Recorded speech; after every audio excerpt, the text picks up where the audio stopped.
Alhamdulillahirrahmanirrahim. Wassalatu wassalamu ala asrofil nabiyyin wal mursalin wa ala alihi wa sahbihi rasulillah ajma'in. Pembukaan saya ceritakan sama Pak Yan tadi. Saya lanjutkan Bapak Ibu. Sehat Bapak Ibu? Kita buat iya SMK dulu ya Bapak Ibu ya. Ketika saya bilang semangat pagi, jawabannya pagi 3 kali ya. Kita bisa luar biasa. Oke, baru tepuk tangan kita semua. Semangat pagi. Kita bisa luar biasa. Bapak Ibu, izinkan kami mempresentasikan atau mendefinisikan apa yang telah kami pelajari di CGP di modul 3.2. Ini Pak Pantun semua isi. Di tadi apa nama Pak ya? Oke. Desimulasi modul 3.2 ini pemimpin dalam pengelolaan sumber daya. Oke, lanjut Pak ya. Pantunnya boleh lah ya. Ini pantunnya. Oke, lalu kami di kelompok sebenarnya berpantun aja. Ya, terus. Oke, ini Pak ya. Tujuannya boleh Pak ya. Oke, tujuan belajar modul 3.2 ini kami diharapkan dapat mengidentifikasi berbagai sumber daya di daerah untuk sekolahnya dan strategi pemanfaatannya secara efektif. Dengan belajar ini Bapak Ibu, saya sebelumnya tidak mengetahui, saya kira aset itu hanya sebatas sarana dari prasarana sekolah saja. Saya mengira sebelumnya asetnya hanya itu. Rupanya setelah belajar saya baru dapat gambaran ternyata ada aset itu berupa biotik dan abiotik. Jadi kita bahas di sini ya. Oke Bapak Ibu, yang kami bahas pertama aset kota Dumai. Kami buat beberapa aset yang kami ingat waktu itu. Sebagiannya aslinya diseminasi ini Bapak Ibu kita ada lembar kerja. Apa sih aset di sekolah ini? Apa yang sudah dimanfaatkan dengan baik, apa yang belum dimanfaatkan? Tadi Pak Yan sudah menyampaikan bahwa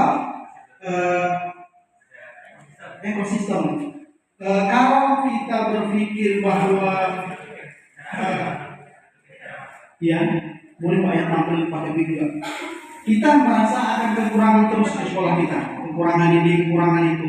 Itu kalau kita berpikir apa namanya?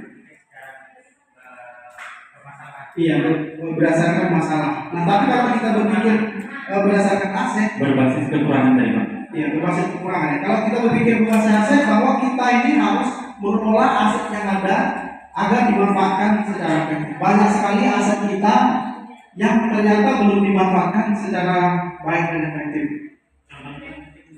Nanti ada ke aset sekolah. Kawasan ini beberapa identifikasi nanti saya skip Bapak Ibu. Kawasan industri Pelintung secara tidak langsung itu merupakan aset bagi dunia pendidikan. Apa pemanfaatan yang bisa kita lakukan Bapak Ibu dari industri-industri yang ada? Kita sedikit saja. Dari industri-industri yang ada di sekitar sekolah itu juga merupakan aset daerah yang bisa bermanfaat untuk kita. Apa contohnya Bapak Ibu? Mungkin bisa dijelaskan. Bisa? Ada? Oke, ini bisa, silakan. Kawasan industri Belitung itu manfaat bagi sekolah kita apa? Tempat anak magang. Benar, ya. Jadi kita bisa memanfaatkan tempat anak magang. Oke, terima kasih Bu Bisa. Yang lain mungkin ada bisa menyampaikan idenya atau pendapatnya Bapak Ibu?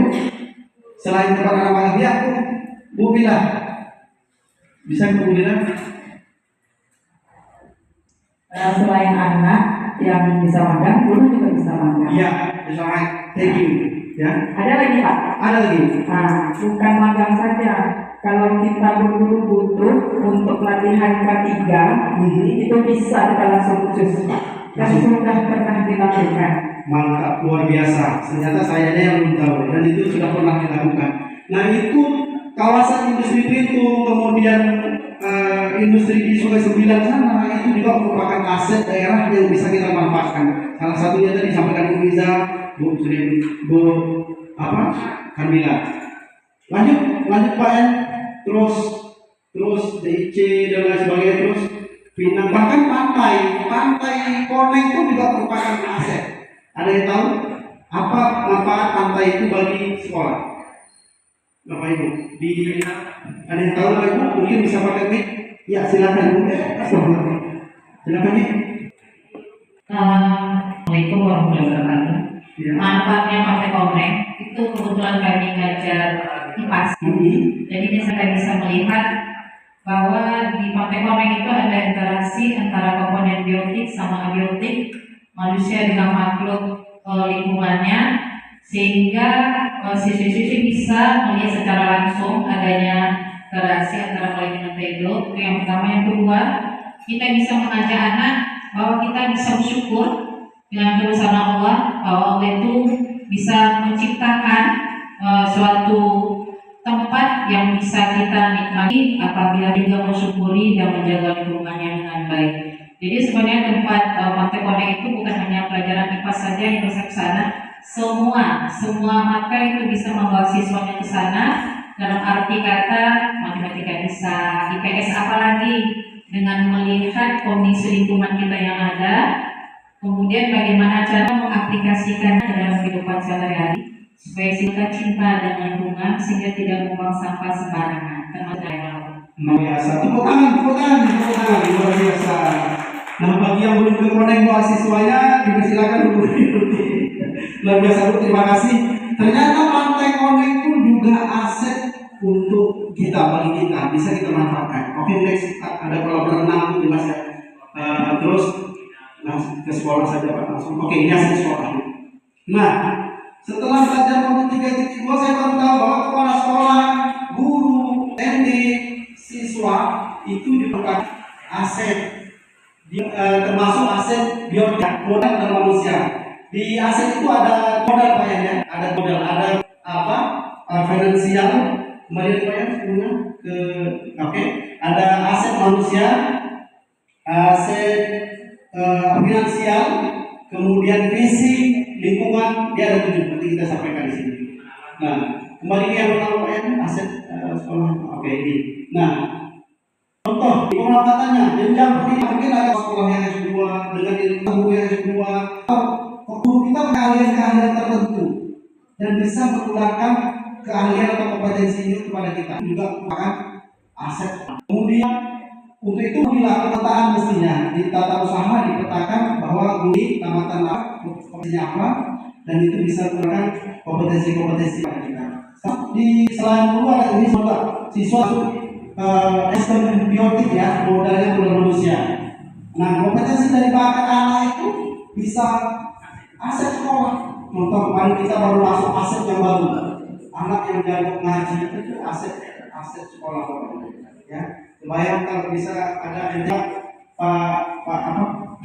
Pak Sangaji, kami ada aset baru masuk dari kelas 1 Kori di Rohingya masuk di sekolah, dia dilatih terus semua jadi lebih baik. Kalau tadi kan Kori tingkat kota Dumai, kita sudah punya aset satu yang bisa mengawal. Nah, makanya saya percepat saja mobilnya, kemudian ada mungkin lapangan olahraga dan lain sebagainya. Lahan kosong juga kita masih punya, lahan kosong yang masih punya di sebelah lapangan bola kaki.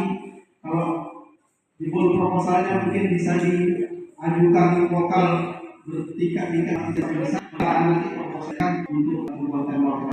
Ini kan ada itu Krismiati dan dia. Oke. Robert Johan berharga yang dimiliki semua guru adalah kesaling tergantungan satu dengan yang lain. Kalau kolaborasi atau kerjasama, maka pertumbuhan diri kita dibatasi oleh pantangan kreatif dan dia. Oke, Robert Johan berharga yang dimiliki semua guru adalah kesaling tergantungan satu dengan yang lain. Kalau kolaborasi atau kerjasama, maka pertumbuhan diri kita dibatasi oleh pantangan diri kita masing-masing. Robert Johan Dengan. Bapak Ibu, demikian presentasi saya. Dengan hidayah. Assalamualaikum warahmatullahi wabarakatuh.